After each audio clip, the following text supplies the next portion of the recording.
Përmes projektit SAS Zyra Regionale e Punësimit në Gjakofton, të gjithë bizneset që të paraqiten në zyrën e punësimit të regjistrojnë nëse nuk e kanë bërë deri tash. Këshilltari i punësimit në këtë zyrë Shlejn Vejsa tha se bashkëpunimi i bizneseve me këtë projekt është shumë i rëndësishëm.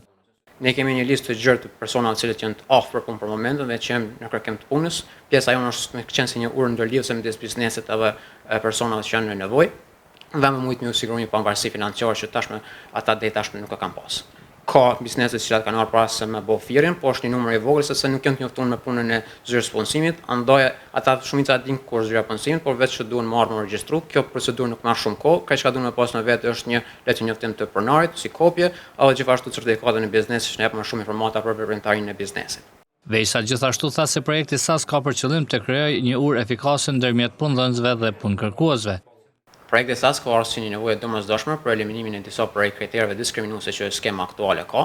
Deri më tash kemi pasur në raste kur momentin që një person është i anëtarëve të familjes është punësu, më njëherë familja është larguar prej asistencës sociale, ose nëse fëmia më i vogël ka mbushur mosën 5 vjeçare, ata janë larguar prej skemës.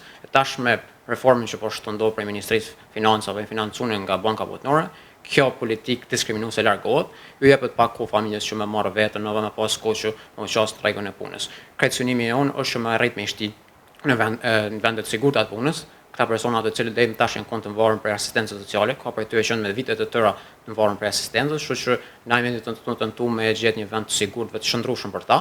Andaj shfrytëzosim po të firët të gjitha bizneseve në komunën e Gjakovës që me shfrytëzu rastin sepse gjithashtu Shqipëria ka bërë një skemë e cila subvencionon pagën për me nxit atë që më marr punëtor të rinj. Këshilltari i punësimit Vejsa tha se bizneset është mirë të jenë pjesë e kësaj nisme të përbashkët sepse kështu kontribuohet në krijimin e një ambienti më gjithëpërfshirës dhe të qëndrueshëm të punësimit.